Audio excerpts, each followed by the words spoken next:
Il y a une inquiétude sur la séquence budgétaire. Est-ce qu'on va avoir un budget avant la fin de l'année? Comme si c'était possible qu'on n'ait pas de budget, etc.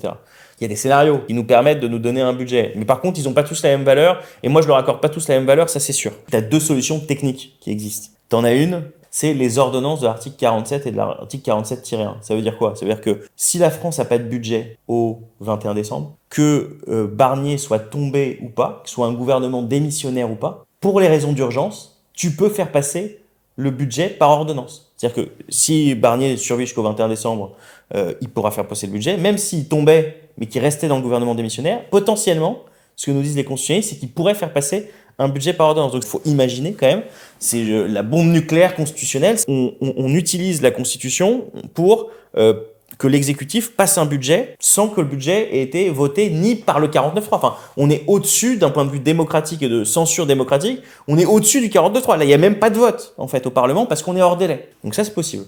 Et puis, il y a une autre solution, c'est ce que disent pas mal les insoumis, c'est la solution Coquerel, là, sur la loi spéciale. La loi spéciale, c'est quoi? C'est de dire, on fait une loi spéciale qu'on serait tous d'accord de voter pour percevoir les recettes de l'année dernière. Donc pas les recettes de cette année, pas le budget de cette année, mais celui de l'année dernière. Sauf qu'on sait aussi, nous tous, que là, les recettes de l'année dernière, quand on regardait la pente du déficit, ça voulait dire un déficit à 7,5, je crois, sans mesures budgétaires correctrices, sans mesures fiscales correctrices, etc.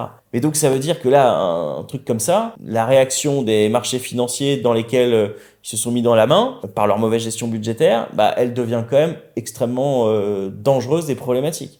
Donc cette solution-là, elle ne nous résout pas la crise budgétaire. Elle permet peut-être d'acheter un peu de temps pour revenir à la rentrée, mais elle ne résout pas la crise budgétaire, voire elle peut s'aggraver parce qu'on pourrait avoir des taux d'emprunt extrêmement élevés. Et puis la quatrième proposition, qui a été mise sur la table par Valo ce week-end, qui pour moi est la meilleure, il a peut-être la plus capable de trouver une solution rapidement, c'est de dire, ok Barnier, de toute manière, il n'a pas négocié avec nous, donc il va être censuré, on va le censurer. Si Marine Le Pen le censure aussi, ça, on ne sait pas, je le dis. Et bien, si Barnier est censuré, et ben là, on arrête d'attendre notre salut du président de la République. Donnez-nous un premier ministre, s'il vous plaît, qui soit comme ci, qui soit comme ça. On se désintéresse de la question gouvernementale. On sait que rien ne viendra d'Emmanuel Macron. Emmanuel Macron, à chaque fois qu'il met un doigt dans le truc, il approfondit la crise. Il prend le dernier des élections comme Premier ministre, il fait une dissolution sans aucune préparation, etc. Donc, le type fait n'importe quoi. Donc, il ne faut pas qu'on soit dans sa main, donc il faut qu'on se désintéresse de la question gouvernementale. Et donc, dans ce cas-là, ça veut dire que la responsabilité, elle est au